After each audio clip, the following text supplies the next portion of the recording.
Il est 19 h, bonsoir à toutes et à tous et merci de nous rejoindre pour ce journal. Tout de suite les titres de l'actualité. Un appel téléphonique du président tunisien au président de la République à l'occasion de Eid al-Adha. L'occasion de réitérer la volonté de poursuivre la collaboration des deux présidents dans l'intérêt des deux pays.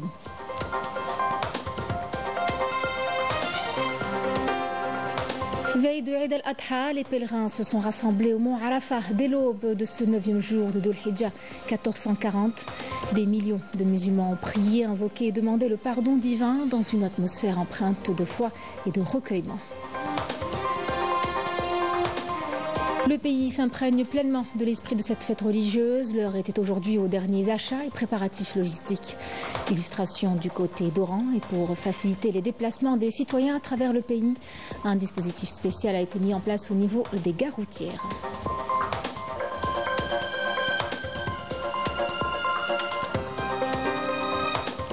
À Gaza, les bombardements sionistes se poursuivent sans relâche. Plus de 70 Palestiniens ont été tués ces dernières 24 heures, parmi les victimes des journalistes. Une situation humanitaire insoutenable face à laquelle la communauté internationale tente de faire entendre sa voix.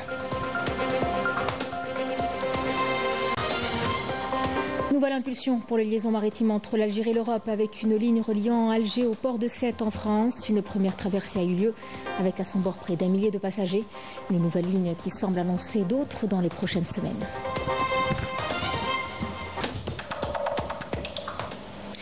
Mesdames, Messieurs, bienvenue à vous. Le président de la République, Abdelmadjid Tebboune, a reçu aujourd'hui un appel téléphonique de son frère, le président de la République tunisienne, Kais Saïed, qui l'a félicité à l'occasion de Eid al-Adha, lui souhaitant ainsi qu'au peuple algérien la poursuite du progrès et de la prospérité. Les deux présidents ont réitéré à cette occasion leur disponibilité à poursuivre leur collaboration dans l'intérêt des deux peuples frères, des deux pays et de la région dans son ensemble. À la veille de Eid al-Adha, les pèlerins ont entamé les rites du Hajj, poussés par la nostalgie des paroles du prophète, que le salut soit sur lui. Le pèlerinage, c'est Arafat.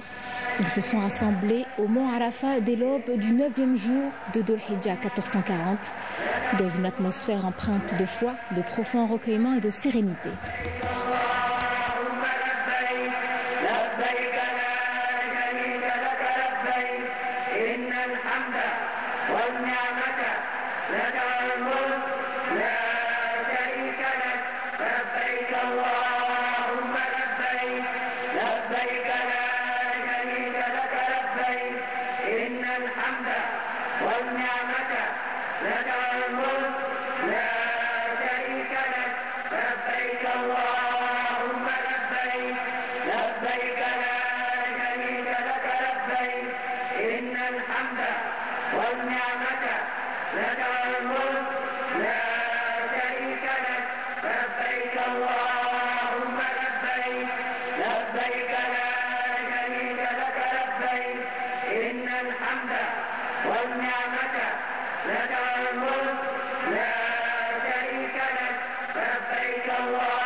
C'est donc aujourd'hui que les pèlerins se sont rassemblés à Arafat. Des millions de musulmans ont prié, invoqué et demandé le pardon divin dans une ferveur spirituelle. Marim Damis.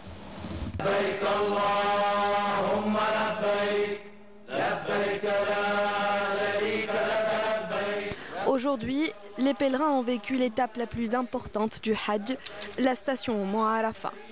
Dès le lever du jour, des millions de fidèles se sont rassemblés sur ce site sacré. Dans une atmosphère de foi et de recueillement, ils ont prié, invoqué Dieu, les mains levées vers le ciel, le cœur empli d'espoir. Chacun demande le pardon, la miséricorde et la paix intérieure. Le jour de Arafat dépasse les frontières du Hajj. Pour les musulmans à travers le monde, c'est une journée de jeûne, de prière et de rapprochement avec Dieu. En milieu de journée, les fidèles ont participé à une prière collective dans la mosquée de Namira, bâtie sur le site où le prophète Mohammed, que le salut soit sur lui, avait prié en effectuant le pèlerinage. Les pèlerins ont passé ensuite le reste de la journée à prier et à implorer longuement le pardon de Dieu sur le mont Arafat, symbole de l'attente du jour du jugement dernier. Au coucher du soleil, les fidèles vont affluer vers la vallée de Muzdalifa, à quelques kilomètres de là, pour y passer la nuit, avant de retourner à la Mecque pour un dernier tawaf de la Kaaba. Le Hajj est l'un des 5 piliers de l'islam qui regroupe chaque année des millions de musulmans du monde entier. À la veille de l'Aïd, l'effervescence a gagné les foyers, tout comme les commerces. Dans les quartiers, les marchés ne désemplissaient pas. Et les familles, souvent accompagnées des enfants et curieux et impatients, affinaient leurs courses pour que tout soit prêt à temps. Des légumes soigneusement choisis, aux derniers ajustements dans les boucheries, tout était en place dans le respect des traditions et des règles sanitaires. Illustration ce soir dans la ville d'Oran avec Yasmina Amri. Dernière ligne droite avant le jour de l'Aïd. Dans les marchés et commerces de quartier, l'effervescence est à son camp. Les étals se parent de légumes frais, soigneusement sélectionnés. Les familles peaufinent leurs achats, ajustent les quantités et anticipent les repas de fête. L'organisation s'intensifie, chacun s'active pour que tout soit prêt à temps. C'est les us et les coutumes, et ça fait partie de nos traditions, les traditions de la société algérienne. Les gens seront toujours en vacances et tout, alors on se prépare, on fait nos emplettes et tout pour être tranquille les jours de l'Aïd et même les quelques jours après l'Aïd. Pour l'Aïd, on fait des petits achats de les légumes, les pommes de terre pour les enfants, le fham, pour l'événement. On se prépare après l'achat du mouton qui est déjà à la maison. Comme on achète des légumes pour, bien sûr, préparer les barbecues, préparer la viande. Donc voilà, c'est des traditions et c'est des coutumes qui se répètent chaque année. Donc en tant que musulmans, on est obligé de nous préparer pour cet grand événement qui est l'Aïd. Pendant que les familles finalisent leurs préparatifs, les boucheries, elles aussi s'activent. Aiguisage des couteaux, mise en place du matériel et organisation logistique pour l'accueil des bêtes le jour de l'Aïd. Livrées le jour de l'Aïd, les bêtes ne sont pas découpées tout de suite. Elles sont d'abord stockées en chambre froide. Le matériel, quant à lui, est nettoyé la veille pour que tout soit prêt le lendemain. Le sacrifice rituel au cours de l'Aïd se prépare avec rigueur. Chaque détail compte pour garantir un déroulement dans les meilleures conditions, en toute sécurité et dans le respect des normes sanitaires. Des marchés aux boucheries, chacun joue un rôle essentiel dans ses ultimes préparatifs. Il ne reste maintenant plus qu'à souhaiter à tous.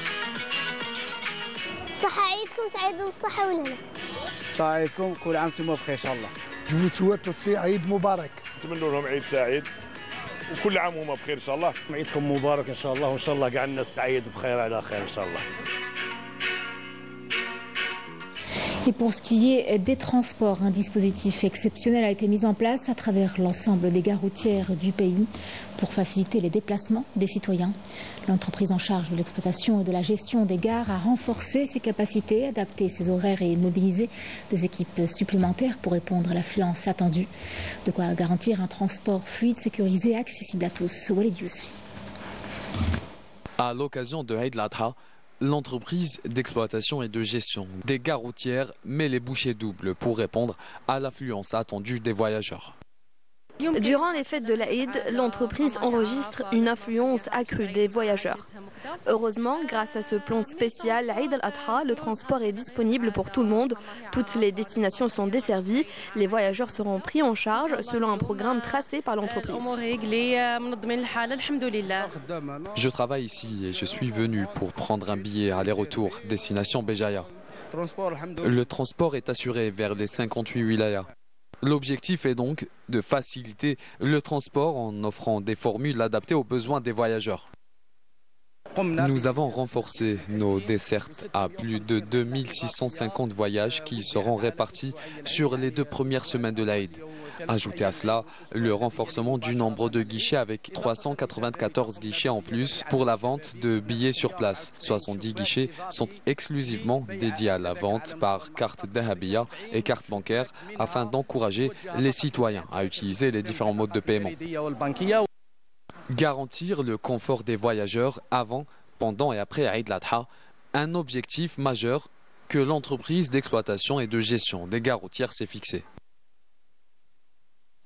Un autre moyen de transport qu'avec cette nouvelle liaison maritime entre l'Algérie et l'Europe, une nouvelle ligne reliant Alger au port de Sète en France a été inaugurée par la compagnie maritime italienne GNV.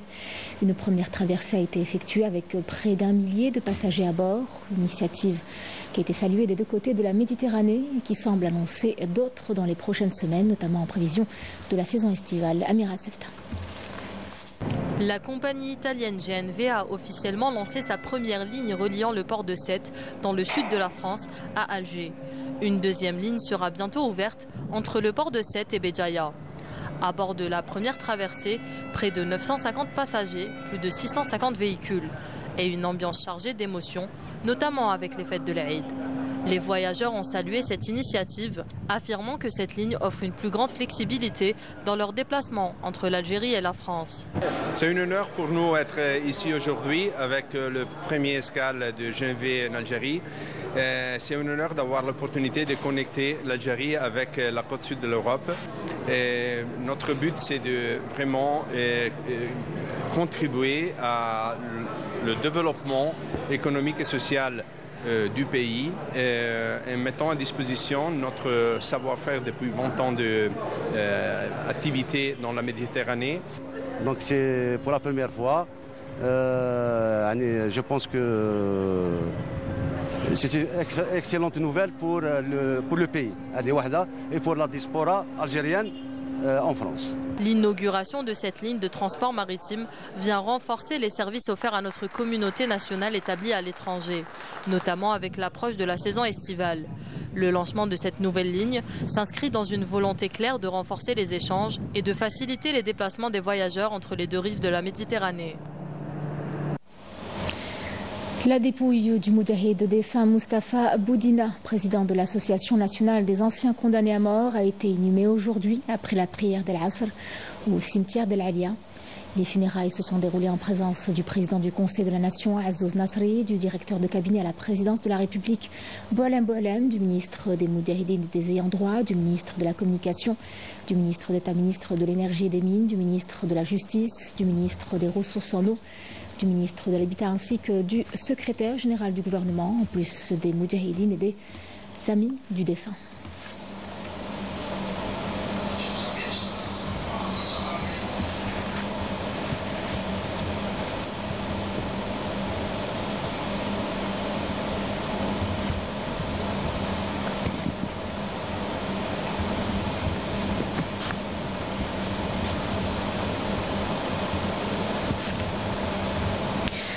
L'Algérie perd aujourd'hui aussi l'un de ses pionniers dans le domaine de l'environnement. Le professeur et chercheur universitaire Abdelrahman Ben Khalifa s'est éteint.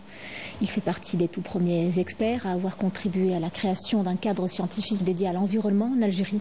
Il laisse derrière lui une carrière de plus de 3 décennies consacrée à la recherche, marquée par plusieurs publications scientifiques et contributions internationales dans le domaine de l'écologie des plantes et du changement climatique, en plus de sa participation à de nombreuses conférences mondiales spécialisées. Ces funérailles ont eu lieu aujourd'hui dans la wilaya d'Al Bayad. À Dieu nous appartenons et à lui nous retournons.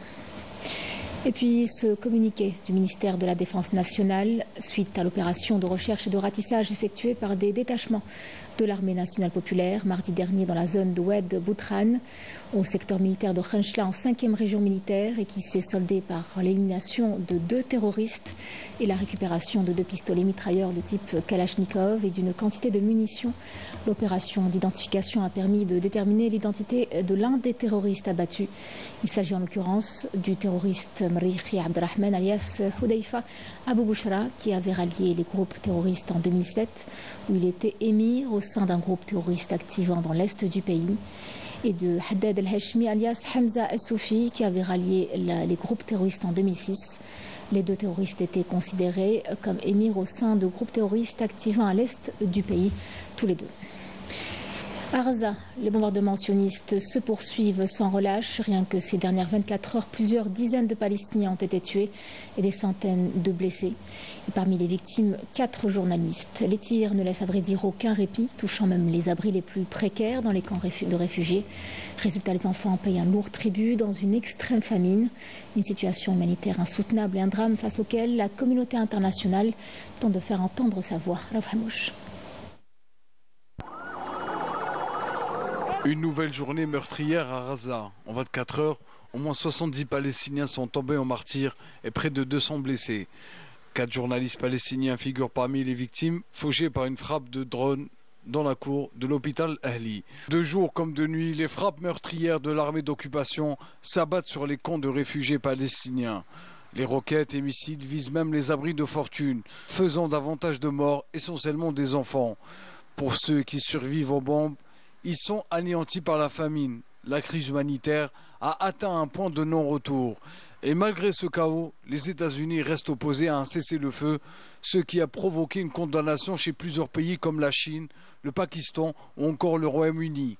Ce projet de résolution d'aujourd'hui n'était pas porté par quelques-uns, c'était la volonté collective du monde entier, nord et sud, est et ouest. 14 des 15 membres du Conseil de sécurité ont voté pour un cessez-le-feu. Il s'agit d'un message au peuple de la Palestine, vous n'êtes pas seul, vous n'êtes pas seul. Et c'est aussi un message à l'occupant sioniste, le monde vous regarde, nous devons parler et à voix haute pour la mémoire, la morale et l'humanité. Cette réunion du Conseil de sécurité, cette résolution humanitaire, même si elle a été bloquée par un veto, est un miroir qui reflète l'agonie du multilatéralisme et il y a un besoin urgent de le ressusciter. Mais l'indignation ne se limite plus au couloir des Nations Unies. À Marseille, dans un geste fort à la portée symbolique et politique, le syndicat des ouvriers dockers et des personnels portuaires du golfe de Fos a annoncé hier son refus catégorique de charger un conteneur contenant du matériel militaire destiné à l'armée sioniste. Une action coup de poing en solidarité avec le peuple palestinien. L'Algérie a brillé au sommet mondial de l'entrepreneuriat aux États-Unis. Le pays vient de se voir décerner le Policy Champion Award, un prestigieux prix qui récompense les avancées en matière de soutien aux jeunes entrepreneurs et à la création d'un environnement propice à l'innovation. Une reconnaissance qui met en avant les efforts déployés pour structurer l'écosystème des startups, soutenir les jeunes porteurs de projets et bâtir ainsi une économie fondée sur le savoir et la technologie. Amira Sefta. En décrochant le Policy Champion Award, un prix international qui récompense les meilleures politiques en faveur de l'innovation et de l'entrepreneuriat, l'Algérie voit ses efforts reconnus pour créer un environnement favorable aux startups. En effet, l'Algérie multiplie depuis déjà 3 ans les initiatives dans ce sens, à travers la création d'un fonds public pour financer les jeunes entreprises, des avantages fiscaux et la structuration d'un véritable écosystème numérique. C'est la première fois, et grâce à Jeune Algérie, qui nous a invités, que nous avons pu découvrir différents écosystèmes développés. L'objectif est de nous en inspirer et d'utiliser nos compétences pour accélérer l'écosystème algérien. Nous avons réussi à nouer des partenariats avec toutes les banques algériennes, publiques et privées. Aujourd'hui, notre objectif est de nous développer à l'international avec les banques qui opèrent selon les principes de la finance islamique. Nous sommes ici pour créer des relations et chercher des investisseurs. L'expérience a été une réussite.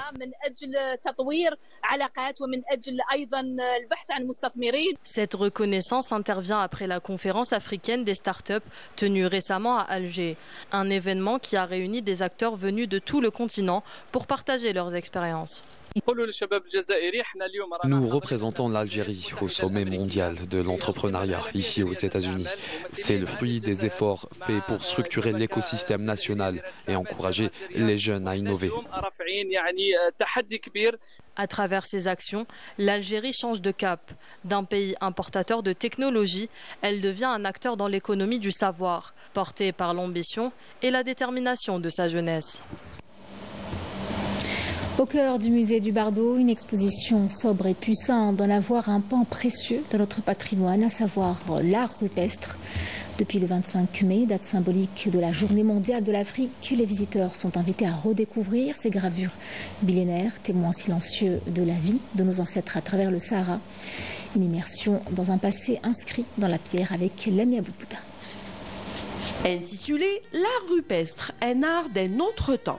L'exposition met en valeur une collection exceptionnelle de peintures et gravures datant de la préhistoire et provenant du Tassili Nadjer et de l'Atlas saharien.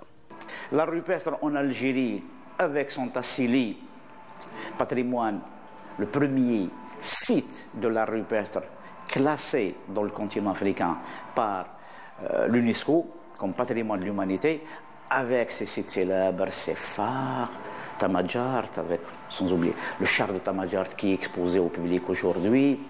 Vous avez Eheren, Ehrir, ce sont des centaines de stations rupestres qui racontent une histoire de l'homme, une histoire de nos ancêtres, une histoire de ces gens qui sillonnaient ce grand Sahara, pendant 10, 12 000 ans.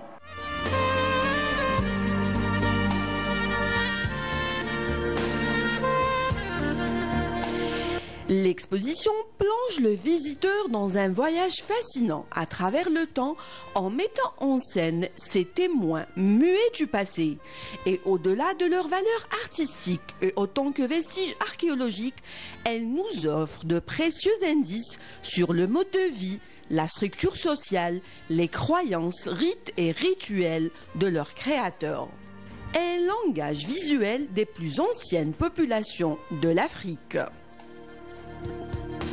Nous avons choisi cette journée de l'Afrique pour célébrer la journée, donc mettre en évidence cette expression humaine, cet art d'un autre temps, expression, je voulais dire expression parce que l'homme nous a laissé, nous a légué sur la pierre des traces de sa vie quotidienne, de sa culture, de ses croyances, de son environnement. Tout y est. On a choisi le livre. D'ailleurs, le visiteur, quand il va venir au musée, il va découvrir un livre aussi d'un autre temps, un livre numérisé, un livre numérique, donc d'un geste de la main, il peut tourner les pages. Répliques, livres tactiles, revues, documentaires, documentation, dessins calqués sur les fresques du Tassili, autant d'éléments qui composent cette exposition. Petits et grands sont invités à venir découvrir ces messages venus de la nuit des temps dans une mise en scène à la fois pédagogique et sensible. Une occasion de se rapprocher de plus près de ce patrimoine et de cette collection exceptionnelle, à ne rater sous aucun prétexte. Terminons ce journal en beauté avec la victoire de notre équipe nationale lors d'un match amical disputé ce soir à Constantine. Les Verts se sont imposés face au Rwanda sur le score de 2-0. Une rencontre dominée par les Fennecs qui ont montré de belles phases de jeu, une cohésion encourageante à l'approche des prochaines échéances officielles.